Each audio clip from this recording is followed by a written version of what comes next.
Hello and welcome to North Park Lounge in Cranberry, with One Team Media doing the production for us for another production of Offset with Kinger and the Big Man alongside Jake Caulfield and our special guest, Rocky Bleier. I'm Rob King. We also want to shout out and give our thanks to the Rourke Automotive Group and the Rourke Automotive Advantage.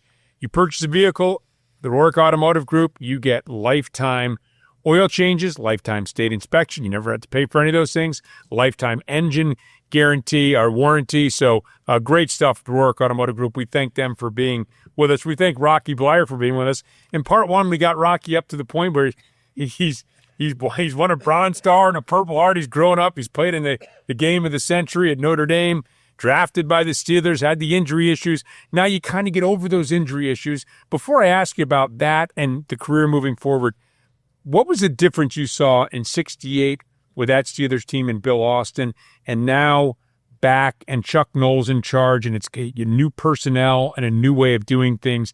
Dan Rooney is running the team. Could you tell it was a different feel for those early '70s Steelers teams? Yeah, eventually, as you look back, when you're there, you're just trying to be a part of. You're just trying to make the team, and can't really assess the difference. Although Chuck, in his approach, to the game, is that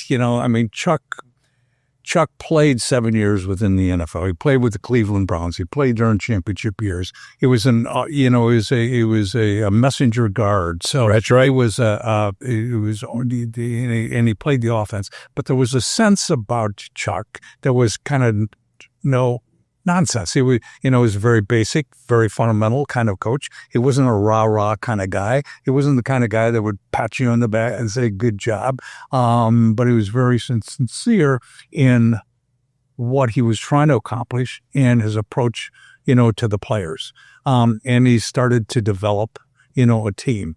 More importantly, he started to develop a basics and a fundamentals and what became the essential, I think, a part of the success of that team, and getting the right players and making those choices. And so if you look at that period of time and the success that we had from 1969, Joe Green to Terry Bradshaw, to Jack Ham, Lynn Swann, John Stallworth, Lambert, Mike Webster, Donnie Shell, names that now all reside in the National Football League Hall of Fame. So all of a sudden talent comes in, but it was the development of that talent and the mindset in Chuck and how he approached the game. It was fundamentals, basics, and that became very important in the success of the team and how he approached it, and he was very, as I said, he never yelled at the guys, very much, but he would, he would, if there was a need, he would take you aside. And it'd be very private between the two of you if he needed to talk to you, or in his office, or might be never in front of the rest of the people. And I thought that was pretty cool, just in how you approached a team. So so that made a big difference. And I can remember, his first comment. He said. Over the last 5 months that I've been your new head coach, he said, I've watched every film of every practice of every game that you've played in over the last 3 years. And I can tell you where you've been losing. Because you're just not any good. This is what he'll take over. Right, yeah. You learn your fundamentals or basics and so on. And most of you, by the time this training camp, most of you might not be here. Not that you're not good people. You're all good people. The problem is you just not made a commitment to get any better. You've not made a commitment to excellence. And if you're not going to do that, I'm going to have to find some people who will. And so then he started building his team. But that was kind of his mindset. And he just was very basic in his approach. Four players from the pre-Chuck Noll era on the '74 team that won the Super Bowl. That's it. And in 74, for you personally, not only does the team win a Super Bowl, but that's when you took that step forward from a kind of a bit player and a special teams player to really being an integral part of what the team was doing. You and Franco Harris, you rushed for 373 yards. You're doing a lot of blocking for Franco, but you're coming up with big runs in the Super Bowl and in the playoff games. What was that transition like for you? It had to be gratifying with everything that you went through to find yourself out there starting and playing. In those days, they used to have two running backs, and you're supposed to block for each other, right? What was that like for you? Well, the interesting development in 1974, that year, was the fact that Franco Harris got hurt in the first game of that season. Frenchie Fuqua became the starting fullback, Preston Pearson, and I became the backup to Frenchie as a fullback. And so in the fourth game of that season, Frenchie got hurt. And so I'm inserted in the game at fullback along with my running mate, Preston Pearson, as I'd said before. And so it was right before the half of that game. Preston broke one, like 43 yards down the sideline, scored, give us a lead. We go in at halftime of over-assignments, adjustments. I'm thinking to myself, who's going to start the second half? Maybe those guys that got you the lead in the first half, and we get to start the second half. Preston and I, and as a team, we win that game. Following week, everybody's still banged up, so Preston and I get to start that game. And as a team, we win that game. And the week thereafter, it's a Monday night game. I can remember this. An extra day of healing. Franco now becomes healthy. Damn, sir. But anyway, at least I got a chance to play, show, prove what we could do. And we had our pregame meal like always before. And after the pregame meal, we go over assignments and adjustments. Coach gives us the first three plays of the game. I tell you, the first three, just in case Brett Shaw should forget. But anyway, he gives us the first three plays of the game, and he looks around and he said, Franco, you and Rock will start tonight. Now you have to understand, momentarily, I was quite confused. I didn't know how we both could play the same position at the same time. When it dawned on me, I wasn't going to play the fullback position as I had been playing. I was going to play the other running back position. Nobody told me that. I wish they would have. I'd been better prepared to go into the game, but we get to start the game, and we win the game. So we get to start the following week. And as a team, we win that game. When we start the remaining part of the season, Bradshaw, Franco, and myself, we win the division, and we go to the playoffs. And we win the playoffs, and we go to the Super Bowl for the first time. And we win the Super Bowl, and we play 6 more years together, and we win 3 more Super Bowls. And in 1976, as the story follows, Franco and I became the second set of running backs in the history of the NFL, each to gain 1,000 yards rushing in the same season. Yeah, incredible. Which was a remarkable thing. But the reason I got a chance to play, and because there's always a reason, wasn't because of my size, speed, or talent, but ultimately, as I tell people, was because of one talent. Prior to that breakup, Paul, those many years before, Chuck Noll came up to Dick Hoke, our back coach, and said, you have a weakness. You have a weakness in your backfield. Who's your best block? Mm-hmm. And he said, Bleier. He said, then start him. So as I tell people, one talent made the difference, in that aspect of being able to make the team or not make the team. And so, so we all have strengths and we have weaknesses no matter what we may do, and so it worked. And so I got a chance to be a part of that success. Yeah. Awesome, bro. Great stuff. And then you go on and win 2 more Super Bowls, right? You win 75, your play, and your role kept getting bigger and bigger, right? 74, 75. So then, and I have to tell you the story just to be able to share, because this is not too many people know this. So we won the Super Bowl 74, Super Bowl 9, and Super Bowl 10. And coming that following season, Dan Rooney got a call from Pete Rozelle, the commissioner of the NFL. And he said, listen, He said, unfortunately, he said, I'm getting a lot of pushback by other owners about favoritism and domination in this league. He said, for the betterment of the league, would you guys mind taking a couple years off? And so we did. So we took those 2 years off, and then we said, "Oh, Jay, here we were." Yeah. He reeled us in, and then you did win a couple more. So 75, and it's great to see. Like you said, the 76 season, but 75, your role kept growing bigger. You had the team had some injury issues. A little bit different team, more of a throwing team that won those Super Bowls at the end of the decade. They had the rules that were changed, the Mel Blount rule changes the game, right? Yep. When you think about that and look back about that era, which is one of the greatest eras for sure in NFL history, that team loaded, still being lauded, as one of the greatest of all time. For you, what sticks out? Is it the Super Bowls? Is it your own personal battle and coming back? Is it the teammates? Is it all of it? It's, it all fits together. I mean, it's really all of it. And just being able to be a part of that, part of that team.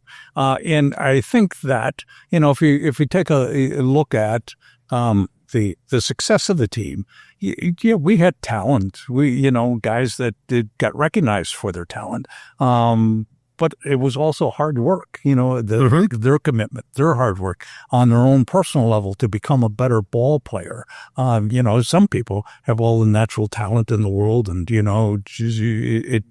but you also have to work, and it just doesn't happen. And so I think that atmosphere of people that Chuck had developed in the Rooney family, and working together. And so you get some, like in any team too, you also have characters, that support, people that, so you look at that defensive line. So you got Joe Green. Everybody knows about Joe Green.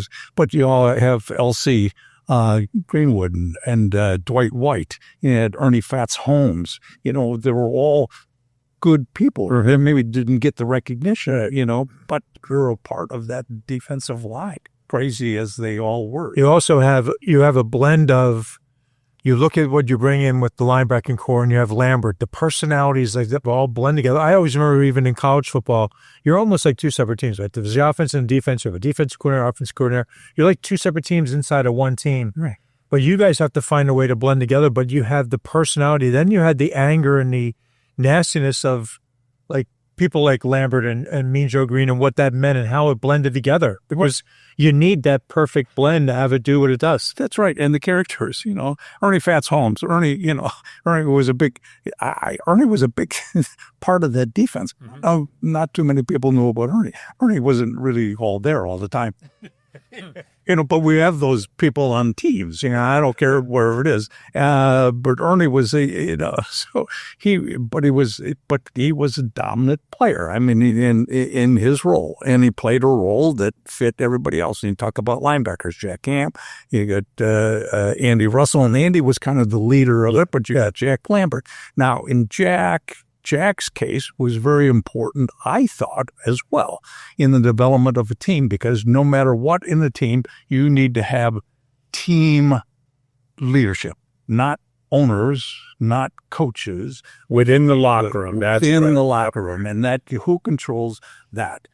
Calling people out or patting you on the back, but more importantly, if you screwed up, you need somebody to tell you you're a screw up, when we don't do that kind of stuff here. So we had those kinds of people, and Jack was, Jack was the epitome of it, because as I tell people, in his world, it was black and white. This is how you play the game. This is what you don't do, and he wasn't afraid to confront anybody along the lines if they weren't doing what was necessary. You ever find it different in today's? It's obviously different in today's game in all sports, but I always thought like the stuff about Juju Smith-Schuster stomping on a logo and at the center, on the visiting teams, like stuff that went on in the locker room, like maybe Antonio Brown, FaceTiming or doing something live. I don't see that happening if there was people like Lambert in the locker room, or it's just different. I mean, it's evolved differently. Right. But Rob, like that kind of world where everybody knows what are you doing that is not conducive to, winning, the winning attitude, how that takes place sometimes in the locker room. I know hockey locker rooms are different than they were before. There was always that kind of sheriff that would settle things down. I find over the years that seems to get away a little bit from locker rooms of today. I think so. Yeah. I think so. And I think, I'm not in that locker room today. Yeah. But I really think there's a lot of the whole sports arena has created individuals rather than teams. And it's all about you branding and my branding and being here and so on, or given an opportunity. There's social media. There's more money involved. It's a different world. It is. Yeah. It's taken over. By the way, are there players that you still enjoy watch? You still watch the NFL? Are there players that you admire, and do you watch it much? No. Okay. You know what I do? You know what I do love? I do love watching, going to Steelers have an alumni weekend or something. And you get like a Larry Brown might say to a Marquise Pouncey, hey, you could have played with us, and how important that is to today's players. So we strip away all the social media. We strip away all that other stuff. In another city, in another place, that might be laughable. Somebody might have said, "Old man, we would have whooped you." You know what I mean? Sorry. But that means something for the Steelers. I asked Marquise Pouncey after that, and he's like, "You bet it means something to me." Right. Yeah, I could have played with those guys. That's awesome. Right. So I do think that when you strip away a lot of stuff, that still exists, especially in Pittsburgh, and especially with the atmosphere that the Rooneys and the Steelers have created. That's right. T.J. Watts is a prime example, of that kind of a player that we'd have, being Lambert or Joe Green or Donnie Shell. I mean, guys really give their bodies up, for the game. And so that's kind of a throwback to how things were. Definitely for that. You had two different teams. So now we've seen the Steelers Ravens, right? They've been in the same division, and they battle twice a year, and sometimes in the playoffs, For you guys, I'm not going to diminish what happened in the division, but from the outside looking in, the two great rivalries for the Steelers in the 70s were the Cowboys, right? You had very different style. They wanted to wear white. The Steelers were black. They wanted to be finesse. The Steelers wanted to pound it down their throat. And then you also had the Raiders, another team not in your division, that kind of wanted to play exactly the way you guys wanted to play. Right. And there was the trial and the criminal element and all that, all the other stuff that went on. What were those rivalries like? Could you pick one, or were they both great rivalries? And were they the best rivalries? Well, so it ended up, our rivalries basically at that period of time were Houston. Mm-hmm. Okay. Cleveland was, and Baltimore was they were the Colts in those days. The Colts, and so and so we had Cincinnati as well, but Houston, we played them twice a year, then into the playoffs as well. So Earl Campbell for fans, right, 3 tight ends, pitch it to Earl, let's go. But the playing, so yes, Dallas, the Cowboys, were a rival because we met them in the Super Bowls. We only played them, if lucky, maybe once a year. That's right. And every other year, it wasn't a big rivalry, except for what they had accomplished and these two teams getting together. That was a factor. And it was, and that rivalry was good because it was always a tough game. I mean, they got great personnel on those teams. And so we were fortunate, to be able to come out winners in those games. So to be able to feel. Is there any player like the opposition defensive, like who maybe had the hardest hit? Can you think of one player or in all the games you played, or you kept going, you knew this was going to be like like a Dick Buckus, That's right. Yeah, like what kind of player, like, would you, when you go through the middle, what would it be like? Well, it would be, the biggest would be Too Tall Jones. You have to play him, Yes. The fact is that I ended up having to block him. Right. Right. The little size difference. There's a little size differential. And so it was physical and it was tough. And you go, my goodness gracious.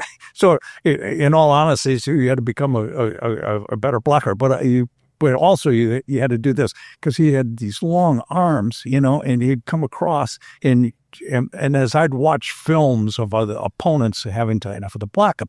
Now, running backs, is that sometimes you get too antsy, and there's this there's this only period of time where the difference or the distance between one another becomes optimal, where you can push. Most guys are over anxious, and so they try to block him while he's too far away. And so he's got these long arms. He grabs you, goes, does a swim move around you, he throws you to the ground, and he's got. So you're going to go, how do you block him? How do you block him? And this is how you blocked him. So I waited.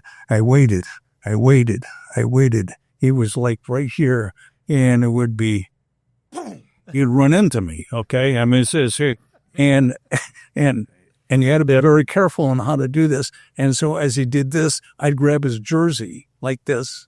Okay. I'd grab his jersey and then fall backwards. Right. And pull him down on top of me. So it made it look like he ran you over. The leg, I was holding. You can't hold like this, it's adequately inside. I think the idea of a blocking backer leading the way, you're going to go through, you're leading the hole. You either got to get a piece of alignment or the next one is the linebacker you got to step into. It's a different world as the guy leading the way through the hole. That's right. Yeah, that's right. Totally. That's so hard. You got to make the right decision, right? And so on. Yeah, it's great you blocked that guy over there, Rocky, but really the problem was right without that. Yeah. So it was... I was just reading. I was reading an article someplace about a running back that it was a great blocker, but he would look for the smallest. He looked for the smallest person to block, right, and he'd run by the defensive end and the left. Yeah, real linebacker, the huge guys are really, yeah. So I am very blessed here to be with a tremendous actor, with Jay Caulfield. If anyone's ever seen Sudden Death, tremendous job. I've told you that many times over the year. Brad Tolliver, great job, and a man who has had a movie made about his life. Robert Urich, right? Yeah, Robert Urich was an old TV star back in the day. And what was it like to see a movie made about your life? It was an awesome thing. Yeah. And Brad, it was, and so. And by the way, you should. It's called Fighting Back, and you can still find it on YouTube today because I watched them last night. I'm jealous that you found it. I watch it. And then wait and see what the city looks like in the background. It's like 1980. I think it comes out of 19. So everybody should try and do that. But go ahead, Rod. That's right. So Robert Urich. So Robert Urich. We had a series on television at the time. Vegas. And so so we had Chana. Damn, it's and so Bob's his background was that he played football, and he played football in college, and he became an actor. That's what he really wanted to do, and so on. But I thought it was a perfect choice.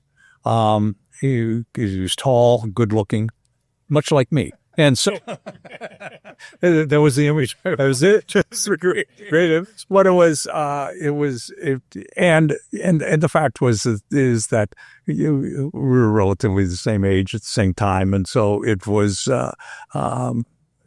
it was great to make that relationship, and be a part of it. Did they do a good job with the chief? Did you think they think? I thought the chief was the best part. Yeah, he was good. I thought as well. Yeah. Did you consult at all? I mean, were you part of it when they were shooting the movie, or did they just say, "Hey, we're in this movie"? Oh no, either. Oh yeah. So I got as much as you can consult. Yeah, as you or at least check it out. That's right. Yeah. So I was there when they when they were shooting the movie, and that was kind of actually I'm in the movie, but nobody knows it because if Bob was out running, and I happened to be in the crowd that would ran by him. So I said, at least I got my picture. But they said, you're a ladies' man, you did it all, you paid your time, you did all the things necessary. Then Alicia and I watched, there was a documentary. Now, I got to have your opinion on it. So in the documentary, I think that was called On Back. The documentary was On Back, right? And the movie was Fighting Back, right? That's right. So On Back, Alicia and I are watching it.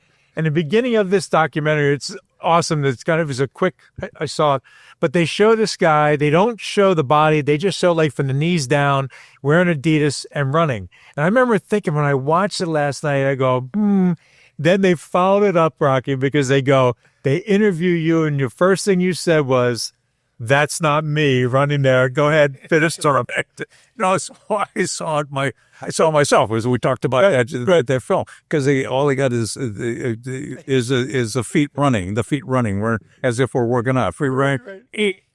And if you look at it, the guy was not an athlete. It was some actor who had never done this before, and all of a sudden he's just running, and I'm going, oh. And so anyway, that was my identity with it. So the general public needs to know that was not Rocky Bleier doing that. That's right. So we had to clear that up.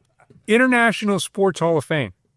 That's pretty cool. And that's something that combines athletic prowess with achievements outside the sports world. Bruno Sammartino's in there, by the way. Yeah.